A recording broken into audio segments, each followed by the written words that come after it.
We don't want to feel like a piece of crap, right?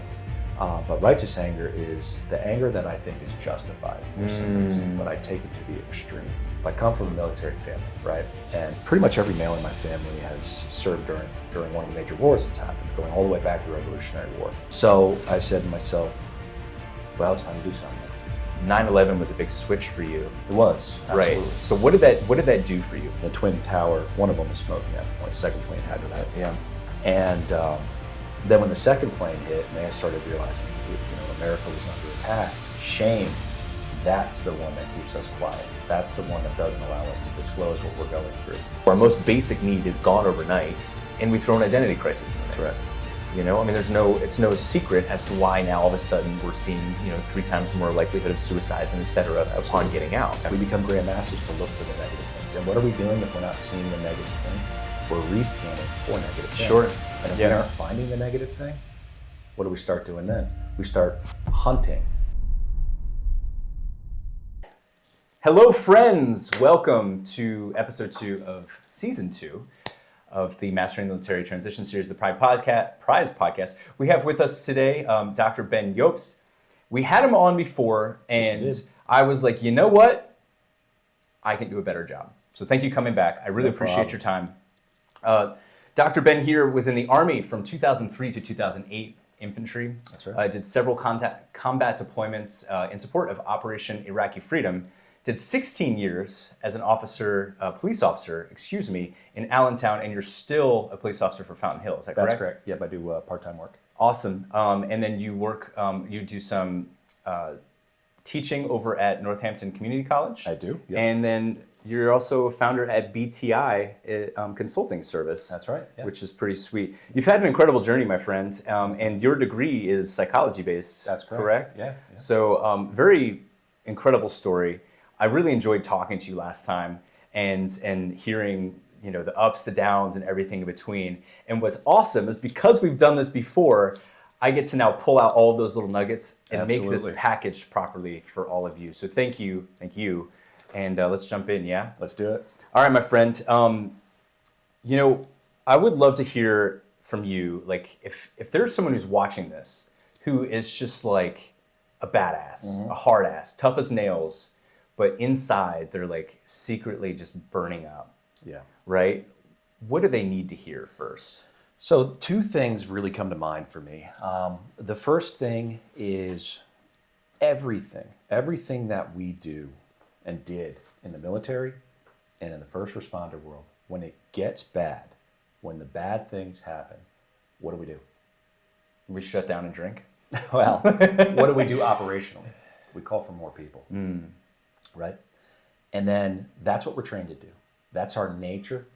And as a military, as a first responder community, we are able to kick chaos's butt by doing that. Yeah. But then within our personal lives, we let shame take over, right? And we try to handle these things solely by ourselves. So the worst situations that you're ever going to deal with professionally, you call for more units, you bring all the experts in, you pile on, and you kick its ass, right? But then in our personal lives, what do?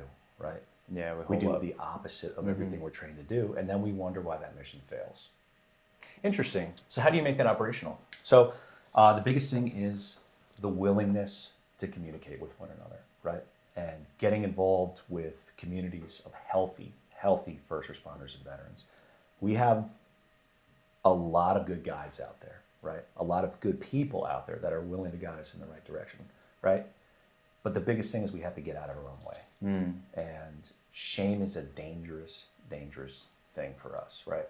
Fear generally isn't going to be that much of a motivator for us, because most of us in the military world, the first responder world, at some point we made the decision, honestly, that we may not survive today. Right? So fear doesn't really do it. Shame, that's the one that keeps us quiet. That's the one that doesn't allow us to disclose what we're going through. But in the vast majority of situations, the stuff that's going on up here, the thing that you're thinking about, that feeling of uselessness, that feeling of loss of purpose, right? That embarrassment that I'm feeling this way. Most of us have also felt that. Right. And by saying, hey, I'm feeling this way, it throws a star cluster up to everybody else so they can say, yeah, bro, me too. Hop on board, we've got you. So that is an extremely, extremely, important part. And really, that hits like both sides of what I wanted to hit, which is try to get the willingness, right, to work through that shame and realize you're not alone, and get the experts involved, right? Let's not do this stuff by ourselves. I love this. I want to ask a quick one quick follow up here, and we can dive into some of this other stuff. But my hallucination is that some people may have the thought of, what do I even say? Yeah. What's a quick 9-line, to speak our terms here, like that someone could throw out to a friend or to a community in order to just even start the conversation? So what I would generally suggest is you ask them how they're doing. Legitimately, how are you doing? And if you get back, I'm fine, or you get that robotic response, ask them again, how are you really doing? Right? And usually that second time, that's when they're realizing you're serious about asking them how they're doing. Because how often do we, it's a standard saying, we all say, hey, how you doing? Good, right? How are you really doing? Right. Right? Now I just asked you to take the mask off for me, right? So that is honestly one of the most important things. And then gratitude. Getting the person's mind to start functioning in a way that they can be actually grateful for something. Because what ends up happening with our training experience is, through years and years of hammering, looking for threats. What are threats? Threats are negative things. Sure. Right? Yeah. So we become conditioned to look for the negative, right? Yeah. We become grandmasters to look for the negative things. And what are we doing if we're not seeing the negative thing? We're rescanning for negative things. Sure. And if we aren't finding the negative thing, what do we start doing then? We start hunting, and maybe that negative thing even is imagining. Right? So, dude. Yeah. So that gratitude. Glass half full, glass half empty. No, I mean, you're totally right. All right. Thank you. You're welcome. So let's back up a little bit. I would love for you to set the stage a little bit here so people can relate to you. Okay. Yeah. You were in the Army. You've seen combat. Yep. You went out and did the things that we all joined the service to do. And if I remember correctly, 9/11 was a big switch for you. It was, absolutely. Right. So what did that do for you? Like what happened? What did you say to yourself? How did you get into? Yeah. So thinking back on it, in hindsight bias, I feel like naive, in some ways, because 9/11 happened. I was in study hall, and the TV was rolled in. I remember the old TVs that were on the carts. Yep. And they turned it on, and the Twin Tower, one of them was smoking at the point. Second plane had that. Yeah. And then when the second plane hit, and they started realizing, America was under attack, I remember saying to myself, I come from a military family, right? And pretty much every male in my family has served during one of the major wars that's happened, going all the way back to the Revolutionary War. Wow. Yeah. Oh, that's cool. Yep. So I said to myself, well, it's time to do something now. There wasn't a war before that, so I had no intention to join the military. So I actually got to school for either computer science or meteorology, of all things. And this happened, and I said, we're going to have a war, and we were attacked, so I have to join the military and serve. Looking back on it, I realized it's not as simple as that. It's not as simple as, we got attacked, let's go beat up the bad guys. Right. So I ended up graduating high school, and I think it was 3 days later, I'm in one station unit training. I was joined the Army Infantry in Fort Benning, Georgia. And then by the time most people were starting their first year of college, I was in my first combat tour in Iraq. Wow. Yeah. And if I remember correctly from our last conversation, your dad did not want you to join infantry. Correct. So how did that go down? So, my dad's a Vietnam vet. And again, like I said, I come from generational military. And being a Vietnam vet, he saw what happened to the infantry. Absolutely. Over there. Yeah. So he said, I support you wanting to join the military, but don't join the infantry. And of all things, don't get into anything specialized. And I did exactly the opposite of that. And it was because at the time I believed that was the way to fight the war. Yeah. Get up on the front lines, and brawn meets brawn. So, I went through infantry school, did my first combat tour, and it was during the initial part of the Iraq War. So I saw the disarming of the original Iraqi army. Right. We thought it was all over, and then the insurgency kicked off, and it changed from like a conventional war to a peacekeeping operation to now we're in a guerrilla war overnight. And ended up redeploying. I was stationed in Germany in between my deployments, which was cool. You know, it was neat to experience a different culture in that capacity. Yeah. But we didn't really spend a lot of time in Germany like how tourists would. Most of our time was in like, the field in Germany. So I got to see a lot of like the woods in Germany, and that was great. So, I bet it was pretty. Yeah, it was nice. Okay, so I'm curious, like before going, and this is coming from, I was never in combat, right? I mean, I was a pilot too, so like I was in the air, right? It was completely different for me than what your experience was. So I'm curious to know, like, what did you think combat would be like versus what was it actually like? Well, I experienced a couple different forms of combat too. There was that conventional combat, I guess you could call it, early in my first tour. And, that was a lot of Air Force, air assets, taking out targets, indirect fire, stuff like that. So there was that. And that was shocking to the conscience in some way, because you're seeing all the stuff that you learned about, over the years actually doing its job, right? So yeah, coordinated fire, right? Yeah. And there were still, there was a lot of blown up Iraqi tanks from the original, not the first Gulf War, but the original push as we were pushing in, and they're just kind of off on the side of the road with guys dead in them, right? And then we just kept pushing, and then it switches over to the insurgency, which was an entirely different type of war. Yeah, so, sure. Yeah, we went from looking for guys in uniforms and armored vehicles to now we don't know where they're coming from. And they're fighting from the population. The roads are now a threat. The side of the road, they started with small IEDs and they got bigger and bigger and bigger.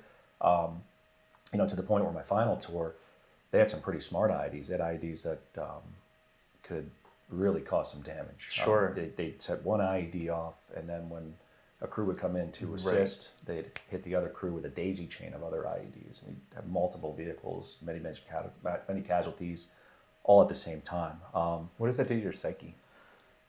You become very numb. You become very, very numb. Interesting. At first, absolute shock. Yeah. And I experienced that, during my first tour. Lost a good buddy of mine on my first tour due to an IED. I was in the rear Humvee. I was a Humvee gunner, and he was in, I believe, the second vehicle. And it was an IED placed above on a pedestrian crosswalk, and it hit his vehicle and killed him. And I remember the shock of that. Just now it's real, right? This is no longer like. Not to say it wasn't real before. Right. And you recognize what the consequences. Your 20-year-old friend is dead on the side of the road, and there's Iraqis out cheering, and the vehicle's on fire, and then people start shooting at you. Shit just got real. Yeah. So that definitely changed things. And then I ended up getting involved in a team. My platoon was transformed into a small kill team unit, which was like a kind of like a counter IED, counterinsurgency unit to do some unconventional stuff. We ended up getting attached to a variety of different units to do some work, and that was a different form of war for me, because now we went from driving around waiting for the enemy to hit us to now we're ambushing their ambushes. We're taking the fight to them. We're fighting unconventionally. Sure. And I will say, in the young man mind, I felt that was more rewarding, right? Because now we went from being not the hunted, but we went from driving around waiting to get hit. Your offense to now we're bringing it to them. And a lot of times they didn't even know it was coming. So we were doing the same thing to them that they had been doing to us. So before they'd hit our guys while they're driving around. And now we're setting up sniper ambushes on their historic IED sites. So we're hitting them. So there was a level of now we're winning that came out of that mentality.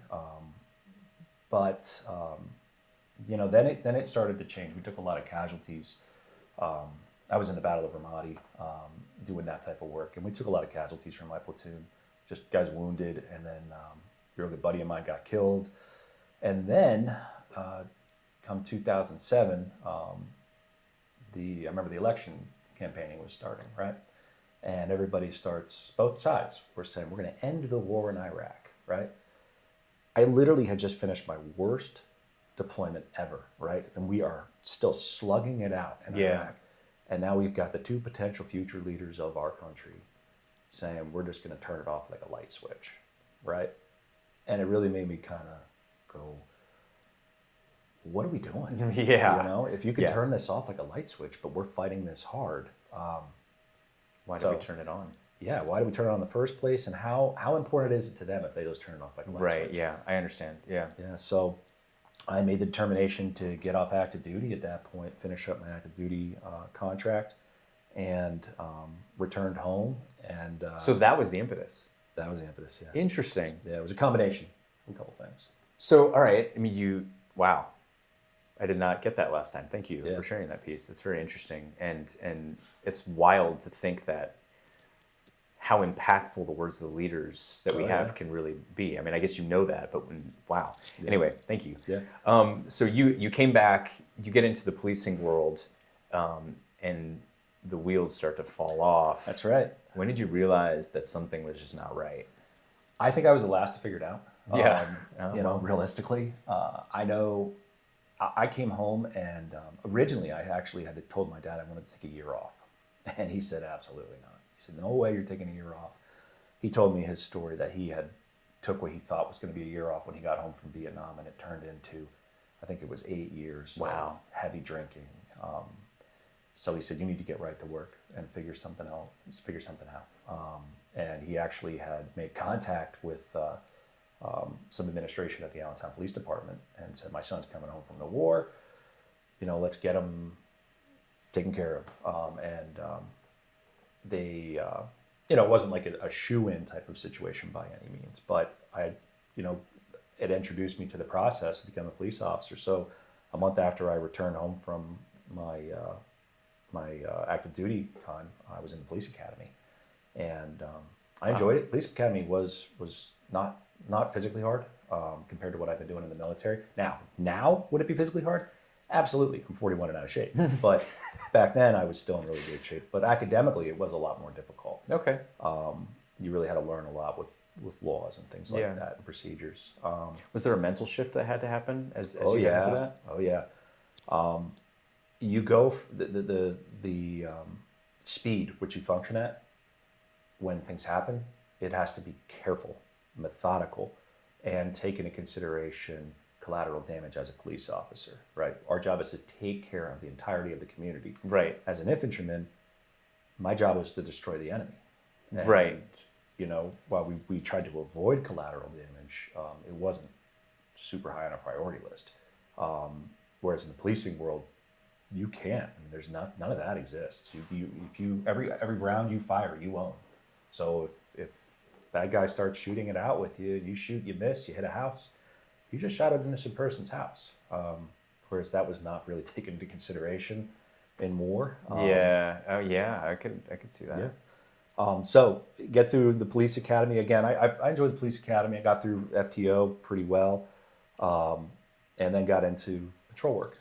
And the city of Allentown at the time was, and it still is in some capacities, but they've done a really good job making it safer now. But at the time, it was pretty heavy. It was a violent city. I mean, nothing like the war. Oh, interesting. Yeah. But there was a lot of gang stuff going on. I think they were averaging, I want to say like 16 to 20 homicides a year at that time. Wow. Yeah, and a lot of shootings. So it was normal for me. I was used to it. I remember one of the first shooting scenes I was on. It was a gang member that had been shot in the leg, and he was hopping around. And this is how disconnected I was. He was shot in the leg. I think it was through the calf or something like that. And I walked up to him, and I told him, can I curse on here? Yeah. All right, so I told him stop being a bitch. Take the fucking out. Right? Yeah. Because I had seen so many people shot, and that's how screwed up I was, right? And put a pressure dressing on it and started asking him questions about who shot him. But I remembered, rather than, hey sir, as the years went by, I got much better with my my community service, right? But I was probably 6 months on the job, so we're talking 8 months out of combat at this point.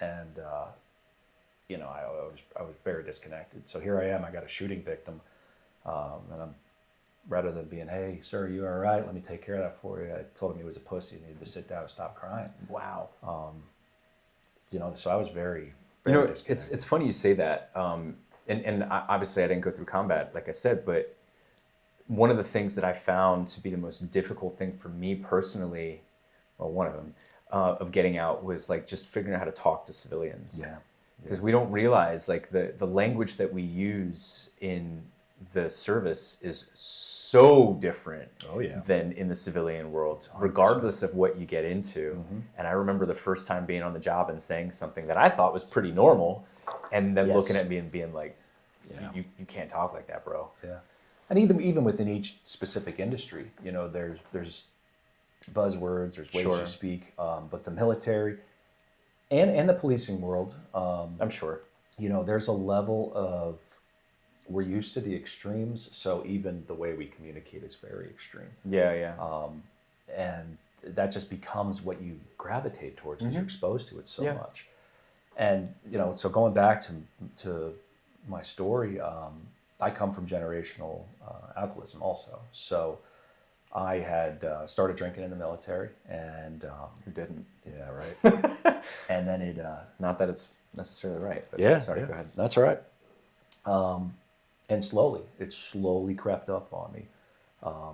That's the thing about substance use, that disorder, that a lot of people don't realize. It's not like at some point you made the choice. Right. It slowly took over. Right. And you didn't even notice. You normalized it. Yeah. So it started with, drinking with the guys I worked with, on our days off, to going out after shift, to I need to drink to go to sleep, to now it's taken over. And it's completely taken over. Now I'm getting anxiety and I don't understand why, right? And what a lot of people now, going to my education side, what a lot of people don't realize is when you're self-medicating with alcohol, you are ingesting way beyond a therapeutic dosage of a depressant. Right? Absolutely. And then you're trying to function after that. And then you wonder, why am I having severe anxiety, right? It's completely interrelated, but we don't want to stare at the elephant in the room, right? Because that shame starts to take over. Sure. So you start saying, there's no way I can handle all this stuff. I'm a police officer. I did all these combat tours. How can I not handle something as simple as drinking, right? But the reality of it is I couldn't. So a couple years go by of this, and in a life where I was trying to be a good police officer, emotionally with the people in my life, totally disconnected. I didn't want to get close to anybody. Yeah. I was probably a nightmare to be friends with, a nightmare to date, because I pushed everybody away as soon as they started getting close. Sure. And I really do believe that came out of losing my friends in the military. And then also... Oh man, I could see that. Then also the way we do things in the military, where you spend all this time, you get emotionally attached to people, then what do? We scatter you all to the wind to never see each other ever again. So emotionally, I was very disconnected. And then you add the drinking on top of that. Now you're disconnected with bad behavior. So disconnecting with others versus disconnecting with yourself. Yeah. Right? Yep. So fast forward a couple years of doing that, the walls had really closed in. My job at the time, it wasn't as bad as like some of the guys I know that were police officers in the 80s and 90s, where it was like tough it out, and you need to get over this. But it was still quiet. It was still not talked about, right? And I was very fortunate to have some good leaders that pulled me aside and said, you got to do something different. We didn't really have the answer back then on what different looked like, right? But they knew something was up. Yeah. Right. And they encouraged me to get some help. And I'm, to this day, thankful for those guys. And my family, like I said, my dad being in recovery, my mom having been on that journey. And then at the time I had actually started dating a lady who amazingly put up with my crap to an extreme level. But she had enough at that point too, and she gave me an ultimatum. And I had a young daughter, and that was the catalyst right there. And I remember my dad saying to me, I had two choices, right? Choice number one was continue what I'm doing, and I was likely going to either end up dead or lose my job and be a deadbeat father, right? And the other option was stop drinking, get that out of my life, and I'm capable of doing anything I want to do. Absolutely. And I didn't see that at the time. I didn't realize it was that simple. Just get the substances out of my life. That's right. Simple, not easy though. Not easy. And then there was a lot of work that had to get done after that. But I did stop drinking with some help, and a lot of therapy, a lot of traditional, cognitive behavioral therapy. Again, there weren't really any first responder veteran programs available back then. So did a lot of work in that, and then life actually took off. I thought like all the cool stuff was behind me. Right? Yeah. And now it's just heal. But I was just like, now I'm just going to turn into some old dude, right? And I have to heal and get over this crap. Right. And I didn't recognize that those were just the first chapters. Yeah. Right. The book was still coming. So in the process of it, now I get healthy. And it's not like this, right? It's not like. Well, what was like it though this. that was like the point where all of a sudden you were like, oh damn? Like what was it? What was that trigger point for you? Realizing I was going to be not able to be a good dad. Was it because your dad said that? No, it was a combination of recognizing it. My wife, I think we were still dating at that point. I don't remember if we were married, but she ended up taking our daughter and saying, I'm not going to expose her to you. You're insane. You're drunk all the time. So the walls closed in. Got it. That's what you mean by the wall. time. Got it. Yeah. And work had had enough of me too.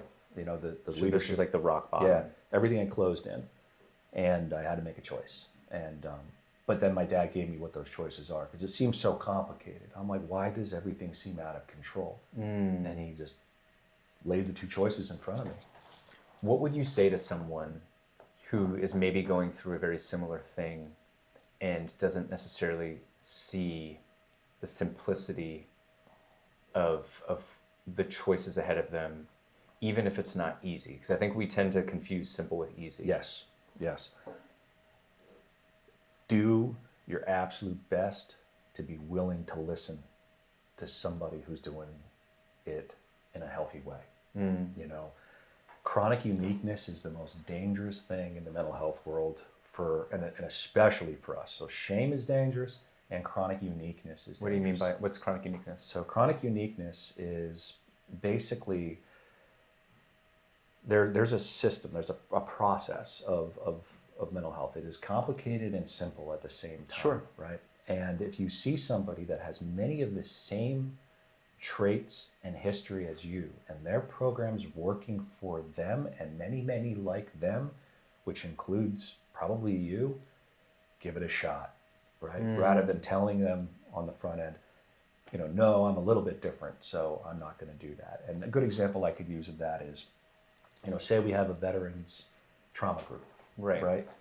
And but I start saying, I don't want to go because I'm a veteran, but then I also became a police officer, right? So what's working for these guys apparently is not going to work for me because I have just that much bit of difference, right? And I'm tricking myself into staying in my hole, right? What's actually behind that? It's the shame side of things. The shame, okay. It really is the shame side of things.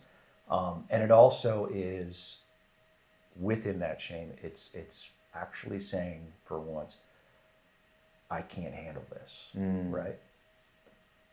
But again, we don't feel shameful if we have to call for an airstrike. Absolutely. Well, it's the meaning we put behind it. Right. So that's what I ask guys to do is recognize you're not saying I'm weak. Yeah. You're saying I need some backup. Yeah. I need to call in an airstrike on my problems. Right? So guys help me out. I like that. And we're gonna help. We're going to help.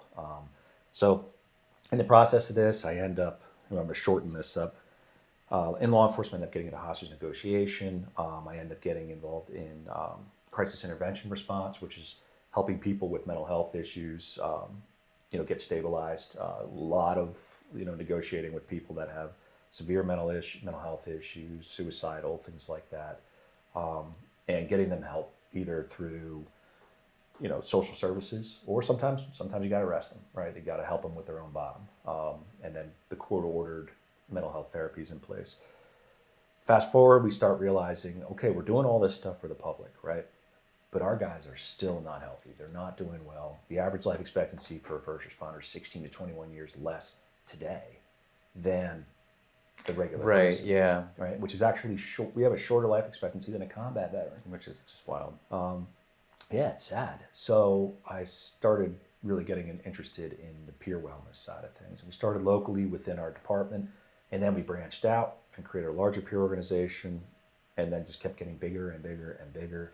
And now we cover 5 different counties. We vet resources. We have wellness groups. We do classes for first responders, and we're heavily involved in the area. It's called the Lehigh Valley Law Enforcement Emergency Services Officers Wellness Group. Extremely long name because we ended up taking on more professions. Started with law enforcement, and then we took on EMS and fire. So we had to make the name longer. Yeah. So the trick name is LVLEO. Okay. And in the process of that, I never stopped going to school after I got healthy, right? When I got healthy, I kind of got interested in, I want to learn something. Yeah. So I got my bachelor's. I then got my master's degree in criminal behavior. And then when I start seeing guys really we need somebody out here from our own, not to say that the mental health professionals out there don't get it. They try very, very well. Sure. But to get a vet or a first responder to listen, a lot of times you have to be an insider. Yeah, I hear that. Right. So I said, screw it. I'm going to go back to school and get my doctorate in psychology. And I looked at different types, and I ended up deciding on organizational psychology, which is systems fixing, right? It's the macro level of installing wellness and healthy programs into all the different systems. So into the different police departments, working with the military and the veterans groups to try to make sure that we have the best psychological approaches for people. And then since then, we have, we're covering 5 counties. We have 6 different support groups available for vets and first responders, and it's all post-traumatic growth based. Right, yeah. And what that basically means is, we all know what PTSD is, right? Mm-hmm. And it's such a common term, but also people think it's a lifelong sentence. Yeah, absolutely. And it's not. Yeah. Just like you can have cancer, the other side of cancer, remission, right? Yeah. Just like substance use, you have recovery. There is another side of post-traumatic stress disorder, and that's post-traumatic growth. When you really do the work on that stuff, those experiences can turn into the recognition of new possibilities in your life, deeper relationships in your life. Yeah. And that's what all of our support groups are based off of. I want to get a little myopic because I want to make this actionable for someone who may be in this situation. Absolutely. What are 3 things that they could maybe do to examine? Let's put it this way. What are 3 behaviors that maybe they can pick up on, or maybe look at themselves and be like, am I doing these things? Yep. And then what are maybe 3 things, just very small actionable steps that they can make to just get moved in that direction? Absolutely. So 3 behaviors, 3 practices that we can do that begin to change our outlook. Sorry, let me clarify. What are 3 things that maybe they can notice about themselves that may trigger I need help? Okay. Hypersensitivity to hyposensitivity. So what do I mean by that? I'm on or I'm off, right? I love you or I hate you. Nowhere in between. Right? Yeah. Okay. I'm in, I'm going to bust my butt at work, but the first time that they give me a negative review in the slightest way, I'm quitting, right? That real strong on and off switch, right? And then in relationships, we do that too, right? It's the honeymoon phase or the fighting phase, right? So those very extremes, the strong on and off switch, if you're noticing that in yourself, that's one sign, right? Big sign, self-medication, Yeah, right? yeah. It can be in multiple different areas too, right? It could be your typical, it could be your alcohol, right? It could be prescription medication. It could be non-prescription medication, right?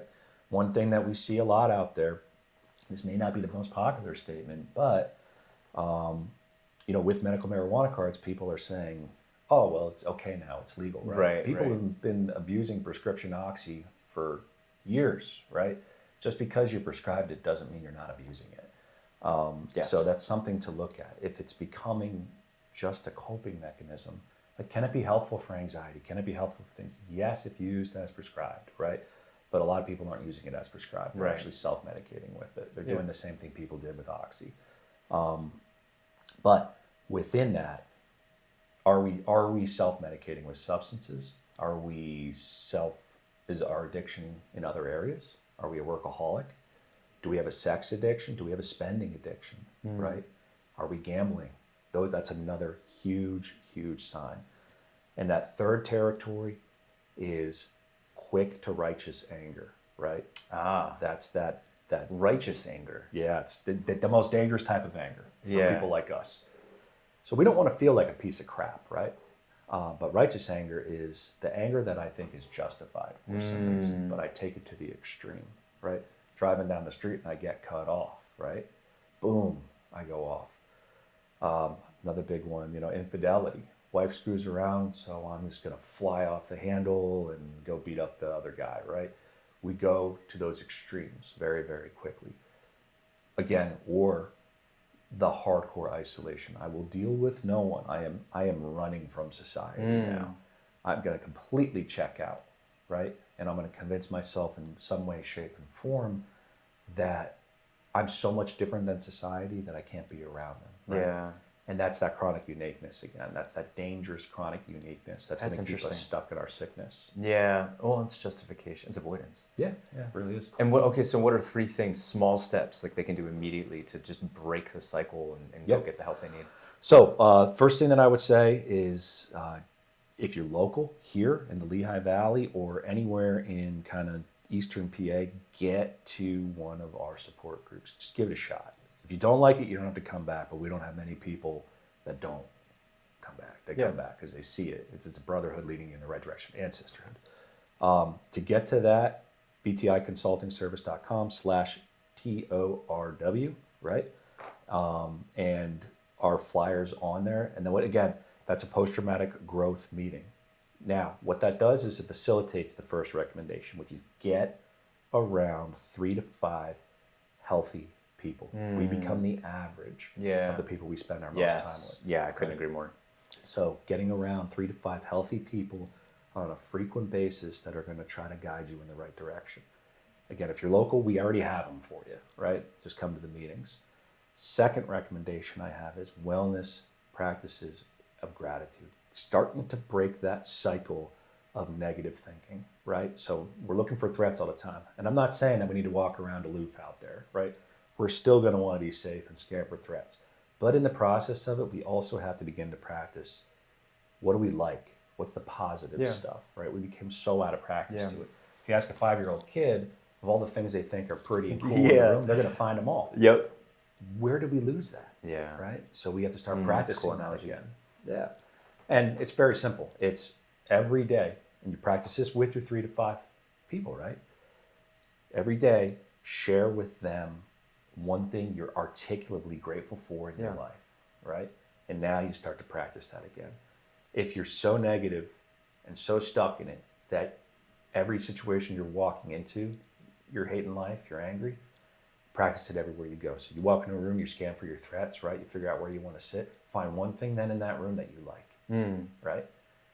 And now you're practicing a little bit of gratitude, right? And the third thing is being patient with yourself, being forgiving of yourself. Grace. Yeah. Don't hold yourself to a standard that is unrealistic, right? We have a tendency to do that in our community. We want to help all of our brothers and sisters, right?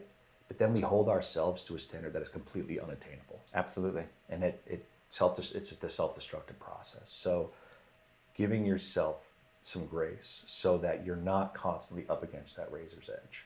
Well, I think that also helps us grow, right? Because if we are so hard on ourselves, one of the things that that I think I've come across is we become, maybe secretly, but fearful of our own reaction to ourselves. Yes. So we play smaller. Yeah. Yeah, that's thank you. That's No fascinating. problem, So you talked about last time grit versus resilience, and I thought Yeah. this was such a fascinating topic because in the military we are taught, grit. We're taught to go out there and just grind ourselves to a pulp, and kind of like Right. what you were just talking about. Like we go out, we bust our asses, and we have this huge expectation for ourselves, and we are willing to literally burn ourselves out over it. That's right. What is the distinction between grit and So- resilience? First responder and vet community, military is in the police academies are great at teaching grit, right? Which is toughing things out. And a lot of times for a prolonged period of time, right? But they don't teach the difference between grit and resilience, right? Grit is toughing something out for a period of time, but if you do that forever, you're gonna get crushed, Yeah. right?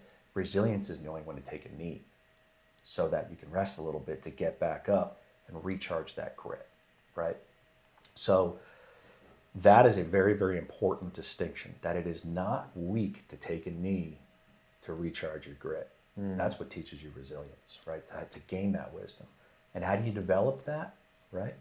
First, communicating with other people, disclosing to other people how you are doing, right? Think about in the military. Every time that you're in a firefight, what are you doing? You're giving a report. Am I hit? How's my equipment? How much ammo do I have left? Right, yeah. Right? And we even get into, do I have water? Right. Right? So we're constantly checking on each other, right? To stay operational. Right. Do the same thing. Interesting. How are you doing? Right? And then if you're not doing well, hey brother, it's recharge time, right? We'll get you back in this fight later. It's taking inventory. Yeah. Yeah. So, I mean, like most things in life, most values, most need structures, most identities, most actions serve you in some way, even if they're hurting you, Yeah. right? Yeah. In which cases is grit a valuable thing to leverage versus maybe harmful? So on the physical fitness side, grit, extremely useful, especially when we're younger, right? And our bodies can take it. Now think about the gym. If you have a high level of grit at our age, right? Yeah. You can hurt yourself real quick, Yeah. right? I think Chris was talking about that last Yeah. time. You definitely hurt yourself on a very, very, very quick basis. So, that's also true in relationships, right? Both in the healthy relationship and the unhealthy relationship. So the healthy relationship, right? Grit is you now expect your family to have this level of grit, Right. right? So I've been guilty of that. yeah, so I'm going to work long hours, and sweetie, you're going to tough that out, right? And you should work long hours too. So you're putting that extreme grit on them, Sure. right? Or the opposite of it, right? You're in an unhealthy relationship, but you're so used to life being tough Yeah. that you tell yourself it's perfectly acceptable to be in that unhealthy relationship, and you tough it out way past where it was safe for you. Does that make sense? Yeah, absolutely. So what does resilience look like in those situations? So in those situations, it's, Or like maybe as a parent? well, taking that opportunity to listen, right? Taking that opportunity to learn. That's the most important piece, right? We don't know everything, even though a Yeah. lot of times we think we do. Yeah. Learn about it and put it into practice, right? Do the healthy things and take guidance from the healthy ones that have come before that can role model it for us. They're out there. They are out there. This idea is not a new concept. The idea of taking care of veterans and taking care of first responders, it was just something that was done very quietly, right? But we're in a period in society now where I think it's time to talk about it, right? Because we have generations of outstanding leaders, Absolutely. just waiting there, Yeah, absolutely. and nobody's saying, "Hey guys, we can all get healthy together too," right? And And think about what that does to your Yeah. ability to lead. absolutely. Like I think that we in the military put a lot of emphasis on the person who can just barrel through things as the strong leader. And don't get me wrong, I think that that's a useful skill Yep. in certain capacities. Yep. I think that again, to leverage Chris here, I think he put in a very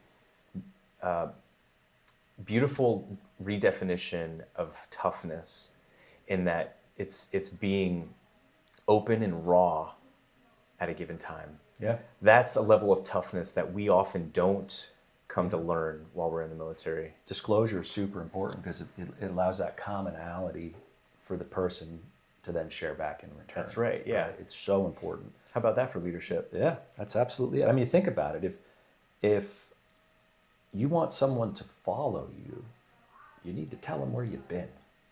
You know, otherwise, what are they following? Right. So disclosure is absolutely important. You know, it's that vulnerability is key. I mean, just like we talked about on here, and guarantee all the stuff I'm saying now, nobody'd be listening to it if we didn't talk about the beginning piece, that I had the journey, you know? Yeah. So it's not, I didn't study this in some right. book. You know? Credibility. I mean, I did study in a book too, but, Yeah. you know, but the journey was there beforehand. So it was Yes. kind of, you know, It was lived. both sides. Yeah. Yeah, you're the real deal, Oh, Dr. thanks, Ben. man. Yeah, thank you. So you have a framework called the Warrior Wellness Triangle. Well, yeah, it's not mine. That's It's not mine. yours. Okay. No. Well, can you walk me through that Right. then? So it's the wellness triangle for post-traumatic growth. It's I didn't coin it, didn't come up with it, but we use it because it works really, really well. Okay. Right? So we have a tendency as the warrior community to view wellness in all these little silos, right? So we think I got to keep my body in shape, Right. Gotta keep my mind in shape, but I have no idea how to do that. And then we don't even know the other things that we need to keep in shape, right? Right. So the wellness triangle for post-traumatic growth, and that is tied to the warrior community, is the mind, the body, the social and financial side, right? And why is finances in there? Because finances is one of the number one causes of suicide in the warrior community because it's such a strong cause of shame. Interesting. And we don't talk about it with each other. Like, think about this. This is one thing to really think about that's very interesting. So if it's one of the number one causes of suicide within our community, why have we never gotten a finance class in any of our lines of work, right? Yeah. And then the other side to think about here too is you and I will communicate very openly about our mental health.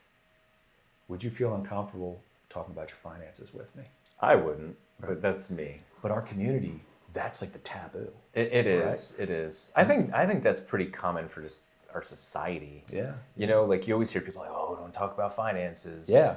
You know, but I agree with you. I think that, like, I don't know. I'm probably an overshare, or I think my wife would probably definitely say that. But like, I think there's beauty to that too, though. If you can really be open and honest about kind of everything, you're helping, like you said, you're helping other people also feel like it's okay, which in a case like finance, especially if it's leading to negative outcomes, right?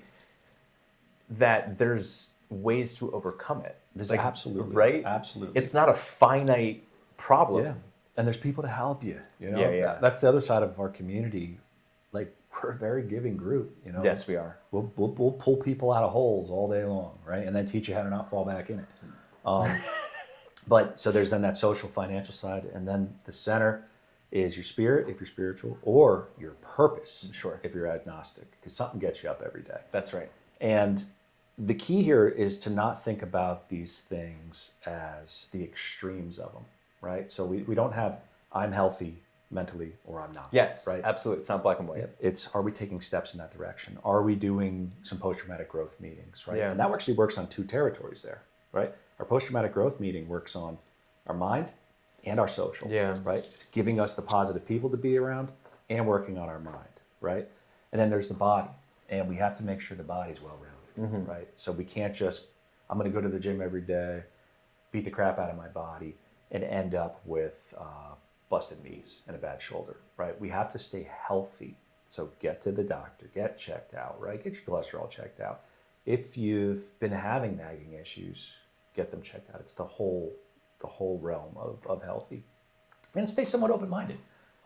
There's lots of forms of recovery and health out there that, I would have been closed off to at one point. And as long as they're within reason, check with the community, right? Yeah. So, good examples of this is there's a lot of different types of therapy out there. Give a group a shot. Give it a go. What can it hurt? If you're struggling, right, it's probably not going to make it worse. So give it a shot, right? It's basically what I have in that territory. Well, this is interesting because one of the things that I've been covering a lot recently is how So how the interplay of like identity, purpose, and structure like work together, right? And when we're in the military, we are in probably law enforcement too, but we are in like the pinnacle of structure, right? And structure, worded another way, is security. It's certainty. Which, by the way, is our basic need as humans. Absolutely is safety, right? Yep. It is the bottom of Maslow's hierarchy. You know, but when we get out, that's all stripped away. So our most basic need is gone overnight, and we throw an identity crisis in the mix. That's right. You know, I mean, it's no secret as to why now all of a sudden we're seeing, 3 times more likelihood of suicides and et cetera upon getting out. Absolutely. One of the things that I'm finding is it's kind of fascinating is as you're talking about, these things, mind, body, social, financial, you can build habits around each one of these, and those habits start to beget a purpose. Absolutely. Which is now in the middle. Right? And I think that that's really fascinating. One of the I guess unlocks for me though, the extra layer on top though, is the identity piece, but not identity from your title. Right? It's not identity because you are a Marine or because you are a soldier or because you are even a parent. All of those are fragile. At any time, those things can end like that. And when that happens, who are you? Exactly. But if on the other hand, now you're building an identity based on your values or the standards that you care about in life, and then you build the structure to support those things, the daily habits, which now builds the triangle, the purpose then follows. It's the positive purpose-driven existence. Yeah. I mean, it's the backbone of post-traumatic growth. Beautiful. And the key there is, the deeper level work that gets done at these meetings and some of the programs that are out there is we're not just going to try to help you heal from your trauma. We're going to try to help you find the silver lining, the value in your trauma. Oh, I love that. And it didn't happen to you, it happened for you. Right. And that's what gives you your purpose-driven existence. Yeah. And the vast majority of us, like I have my journey and my purpose became sharing it with the next guy. And that's spread out where I've got so many buddies that are doing that same thing. And it's cool, man. We're out there as a team sharing healthiness with other veterans and first responders. It's contagious. Yeah, it's awesome. And we're helping we're helping the culture stay healthy, And it doesn't make us crappy at our jobs. Oh my God, no, it's a force multiplier. Absolutely. Many of our guys are still active, either in law enforcement as first responders. Some are still in the military, and it has made them outstanding at what they're doing. I love that. Yeah. So tell me, let's make this actionable. What is like one small habit for each like corner of this triangle that somebody can take on? Okay. So we already talked about the gratitude, right? Yeah, gratitude I love that. So important. Yeah. So important for the mind, right? Your body, structure and routine.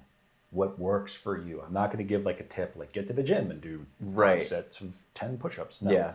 I'm saying what works for you, do a little research, and then make it a structured habit. Absolutely. 21 days will build a habit. And when you repeat that 3 times, you've built a behavior, right? So that's what you can do for your body. But also, there's another side of that. Get to the doctor, right? Get to the doctor. Because and don't hold things back. Tell them everything. Right. If you get in shape, but you have a disease that you haven't been handling, it's going to counteract that, right? The social side, cover more of the social side, and we'll add in that to the finance. Social side, get active. Find 3 to 5 people, get active with positive people. Just do it.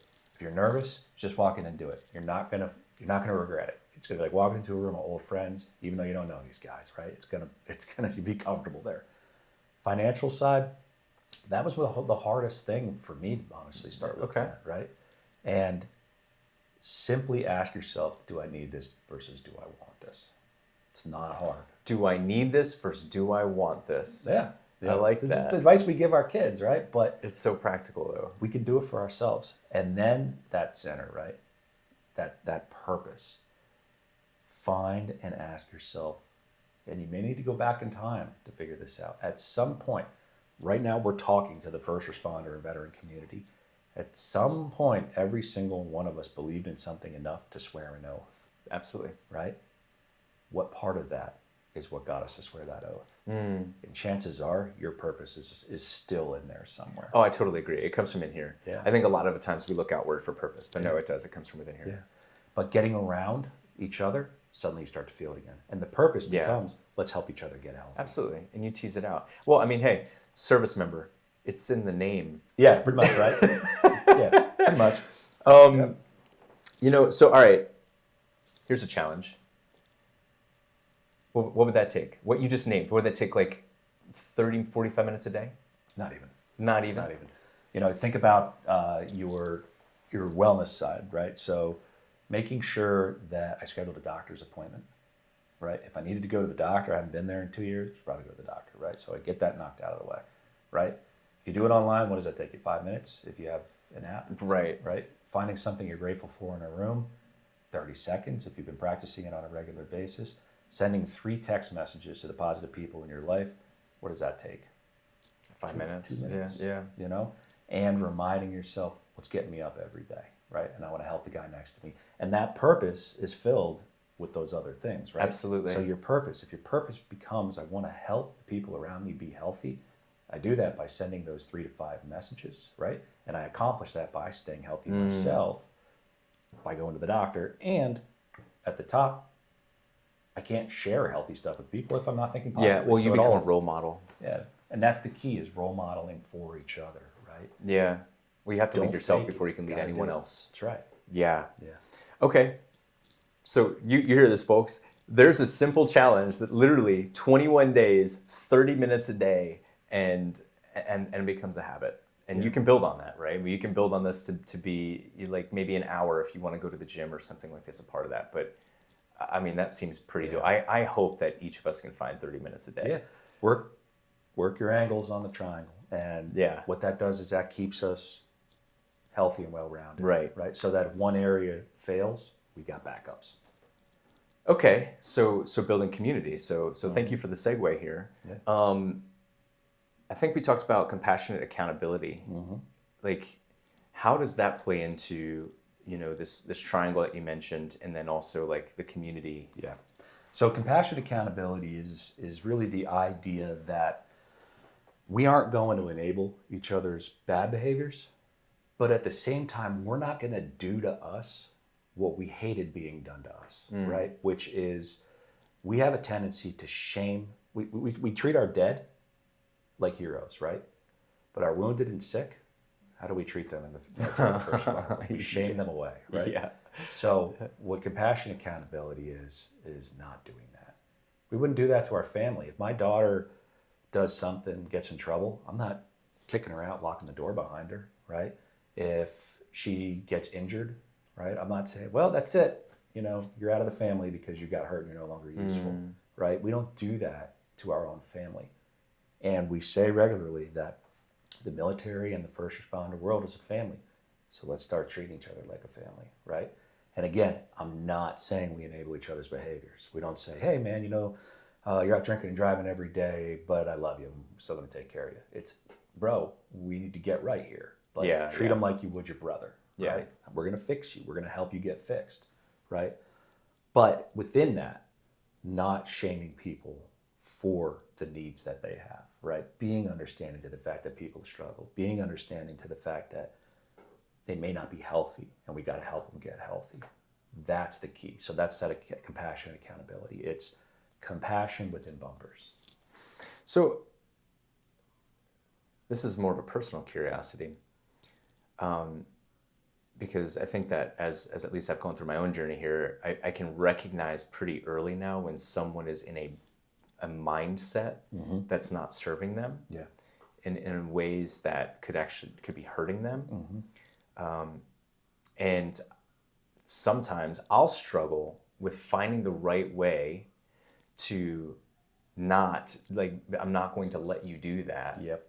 But I also still want to feel compassionate. I still want to help them. How do you walk that line? So that's where we want to use, again, we talked about those extremes, right? And that happens to us through our trauma and training, right? We get those extremes. I'm helping or I'm not helping, right? And helping is I'm fully successful in helping or I'm not helping. Sometimes you got to wait people out, right? And it's called planting seeds. So If I'm helping, but I'm helping with a dimmer switch, right? Which means I'm making it okay for myself to understand and recognize that all you're allowing me to do is help you at 5%, right? And that may be planting a little bit of an idea in your head that tomorrow you might want to think about getting a little healthier, right? And then guess what? If I'm taking care of myself and I'm healthy, and our whole crew's here role modeling healthy behavior for you, as time goes on and you keep seeing this, and that seed keeps growing, and we're getting that 5% of healthiness into you a day, eventually you may start to listen. So it's not to force it down their throat, it's to make it attractive to actually take care of yourself. Right, okay. So if someone is going down a rabbit hole, do you just let them keep going? Now, boundaries. Yeah, okay. Boundaries. Yeah. Right? There are we're talking about the first responder veteran community. We have a lot of other ways to put boundaries in place. Absolutely. To make sure that guys don't go too far in that direction. Got it. Right? Let's get them help. Let's get them to rehabs. Let's get them taken care of. And I even talked about that within the CIT model, right? I have friends of mine that have said what changed their life was the fact that the police officer cared enough to arrest them and then get them court-ordered treatment, right? And that may be what they need, right? So that's that compassion and accountability. We're not saying we're going to let you completely self-destruct, right? So there will be boundaries there, right? But at the same time, we're not going to lock you out of the house because of that. Yeah. Right? So I love you, however, I can't let you do this to yourself. Right. Yeah. That's right. What does a bad tribe look like? Well, I think we've all probably been a member of them at some point, you know. It's what it looks like when we're all extremely unhealthy and we're enabling each other's unhealthy behaviors. You know, I can tell you, when I first came home, I spent a lot of time in bars with other vets and first responders who weren't doing well either. And we're all giving each other terrible advice while intoxicated. You know, that's never happened. Right. So it's, you know, I wouldn't call them a bad tribe. I would call them an unhealthy tribe. An unhealthy tribe. Thank you. They're not guiding each other to thriving, right? And chances are the direction they're heading is not going to work out too well for them. So they've got to change direction, right? And how do we attract them out of that bar? How do we attract them out of that bad behavior? Role model it. Yeah. Say, hey man, come on over here. It's way better over here. So can you give me like a quick story of someone that you witnessed their change while in the community? Yeah, I mean, I can give you a bunch, I'm sure. But give me an impactful one. So this guy probably would be really cool with it, and this is not within the psychology world. This is from my policing experience. We had a vet who I actually ended up at his house many times for hostage negotiations. Oof. Yeah, I mean, he would like really go off.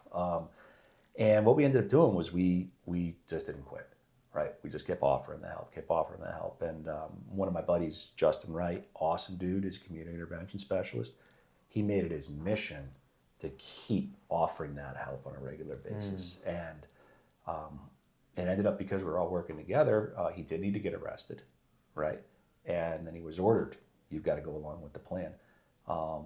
And now the guy's got several years sober. He's working for the VA. Wow. This is a guy who, multiple hostage negotiations. I mean, we're talking like we knew him by name, you know, by like, if we're in a city of 140,000 people and I know you by name, that's probably not a good thing. Yeah. Right. And, you know, and now he's doing great, right? Now he's taking care of other veterans. And that's a combination of that growth, right? Helping him, not giving up on him, right? But also not enabling him at the same time. Yeah. Right. Now, that's an extreme example. I agree, right? I'm not suggesting that we go out and just start arresting all of our friends, right? Oh, you're not doing what I like, let's arrest you. Yeah. But still offering that help. Yeah, right? sure. For every element thereof it. Hey, brother, I got you. If you don't want to keep struggling this way, I got you. Yeah. So with that mindset, I'm curious, if you were to sit down with, how old when you got out? When I got out of the military? Yeah. 22. So if you could sit down with 22-year-old Ben Iobst and give him a piece of advice while he's transitioning out of the military, what would it be? That's an interesting question for me, because I'm a true believer that the journey I had to have Sure. in order to feel Sure. experience the growth. Now, if I'm talking to a 22-year-old that I want to help see him grow faster than I did, Yeah. not have to maybe run into as many walls, I would say get involved with the healthy veteran first responder community. That is the best possible way to do it. Best example I could give you, I actually used this yesterday. Driving an 18-wheeler is not easy, right? I've never done it, and it's probably be a terrible idea for me to just go out, hop in an 18-wheeler, and try to do it. I should probably go find either formally or informally someone who's done it before. Sure. To guide me. Maybe go to school for a CDL. Yeah, something like that. And there's a lot of people out there that can teach you to drive a truck, right? So why not use that? And it's become that easy to find healthy first responders and veterans, at least within our community. Just show up, we're there. Absolutely. And there's so many venues for that. Yeah. What do you think the biggest mistake that most veterans make within probably the first 6 months of transition? Isolation. I wouldn't call it a mistake. I call it what they run to. They start to get shameful. Okay. But isolation's so dangerous. And then they convince themselves that they need to be isolated. Again, that righteous anger. I've earned the right to be isolated, right? Well, yes, you have, but it's not healthy. Okay. You mentioned that, you could go outside and throw a rock and hit a veterans group. Like how, let's make that a little more actionable. Like what, and assume they're not in Pennsylvania. What can somebody do to find a community, a healthy community of veterans or someone that can relate to them? For across the entire country? Yeah, what are some resources? That's a great question. So that is something we've been working on, a national database. It's needed for first responders and veterans. So no matter where you are in the country, you can find healthy first responders and veterans. I would love to say, and in some capacities, the VA is a good option. And I'd love to say, in some capacities, our unions have good wellness programs. They do, right? But they are not the full-blown culture change piece, which is those meetings, right? That's what provides you with a social circle of good, healthy friends. That is so important. So until we see that everywhere, my suggestion would be VA, FOPIAFF. They have good wellness programs, right? So getting involved in that. And then when you're involved in that, if your region does not have a tribe of healthy people that are doing it organically, build it. Yeah, okay. No, that's a good call out. Yeah. So one of the things I covered on one of the my recent posts was about how, and I took this for granted, so that's where this was actually coming from, was that I thought I was the only one transitioning, but in fact, my wife was also 100% going through the military transition, and I did not give her that credit. I did not give her the attention or anything that she needed for it. Yeah. I'm curious from your perspective, what would you tell like a wife or partner so that they can better understand the transition, but also maybe so that they can help the individual understand that they're also transitioning? So the communication piece is so important, but when we're extremely unhealthy on either side, right? Now we have two unhealthy people that start to clash. So in that situation, if it's that level where it's extremely unhealthy and it's starting to cause dysfunction within the relationship, getting help is really, really important, whether it's formal, therapy, couples counseling. If you go to church, we've got great programs in churches, different religious organizations, to the informal. Find the healthy couple and communicate with them, right? Borrowing strength from other people, is so, so important. But yet that's another territory that we don't want anyone to know our problems, right? How many people out there have marriage issues? Oh my in God. some way, shape, or form? Probably everyone. Every married couple, right? But what do people do? I don't want to talk about my Yeah. Right?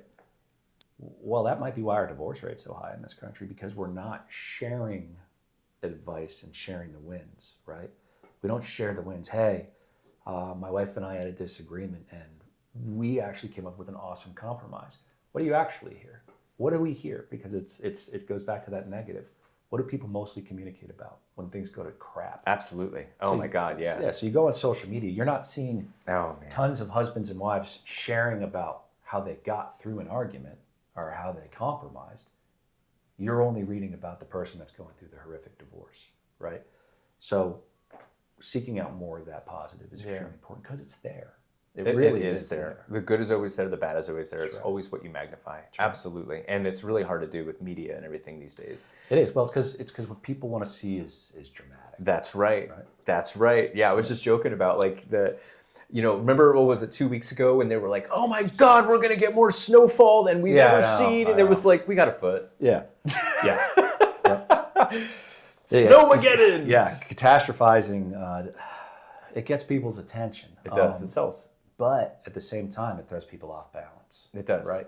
So my mission, it seems like your mission's the same, is to, I want to help people be balanced. Yeah, I don't want to get them off balance. Because if we have more people that are balanced, we're going to have a healthier, not only veteran and first responder community, but just a healthy country as a whole. Oh my God, we could become more balanced, and more well-rounded, right? We'd be less reactive. Three-dimensional. That's right. Yeah. So if we had to take this whole thing and boil it down to like one point that you want no one to forget when they walk away from this one, what would it be? Well, I would say two different angles on that. So one is locally. Locally, get to our meetings. Okay. Get to our meetings. Give it a shot. Then universal, start thinking from a positive angle, right? You're not broken. You're not broken, right? You've had a lot of experiences and you're changed, right? That's okay. Yeah. That's okay, right? We can help you be cool with being changed. Absolutely. Yeah. What's your favorite book? It depends on the territory that we'd be looking at. For like growth, I'm a really big fan of Struggle Well by Josh Goldberg and Ken Falk. Really, really good book. It gets heavy into the post-traumatic growth work. So I would suggest, the veteran and first responder world, check that out. It's a real good kind of start point. Okay. Do you have a favorite podcast? I really don't, to be honest with you. It's the Prize Podcast. It's a Pride podcast, yes. 100% the Pride podcast. Yes, best podcast. Yeah, ever. right. But I kind of listen to whatever I'm in the mood for at the time. I'm like a topic seeker, less than just like an individual podcast. I'm the same way. Yeah, like I'm a researcher by heart. I mean, that's, I got a PhD. That's part of the process. Yeah. I want to learn something and I consume information, right? Rather than little here, little there, which in some ways still is that on and off switch, right? Yeah. If I'm going to learn something, I'm going to become a grandmaster at it, right? Yeah, a little bit unrealistic in that capacity, so I have to keep myself under control. How about that? Yeah. Do you have a daily non-negotiable that you use every day? So a couple different things. One, and I keep going back to the gratitude. Got to do it. Yeah. I have got I'm with you. to do it. And then I tell myself I have to also commit to a self-care every day, right? And it's got to be something off the wellness triangle. And if I have an overloading in one area, right? So if I'm doing 5 days a week at the gym, right, and I haven't touched mine or the other areas, then I really need to add something. Right? Absolutely. And I need to make sure I commit to that. Yeah. Have you ever heard, I'm sure you have, the spheres of influence? Oh, yeah. Right? Oh, yeah. Yep. Like we, especially in the military, have a very, very big, usual work bubble, grit bubble, if you will. Yep. We tend to have a me bubble about this big, and then the relationship bubbles, it's just in the corner. You can't really see it. Yep. I'm with you. Yeah. I'm with you. Yeah. You got to make the bubbles a little bit balance bigger. Balance them out. How can people get a hold of you? So a couple different ways. One, get to one of those meetings. I'm always there. Yeah. So if you want to meet me, get to the meetings. And again, getting to those, it's bticonsultingservice.com/TORW. And our meeting guides on there, our flyers on there for where all the meetings are in the Lehigh Valley. And all my contacts information's on there too. So people can get a hold of me, they can email me, they can call me. Yeah. Sweet. As per the drill, we'll throw all of that stuff in the show notes. It's been a pleasure, my friend. Absolutely, I do appreciate you. I love that you've been sharing your wisdom and that you were flexible enough to come on again. And I think this, please let us know in the comments. I think this was a pretty good episode. So thank you for everything you have to share. It's no problem. As always, my friends, if you have any sort of feedback, comments, whatever it may be, questions, people you want to see on the show, drop it below. We would love it if you would subscribe and share this. It's only here to help, and our goal is to continue making it better and deliver more value. So until next time, we'll see you.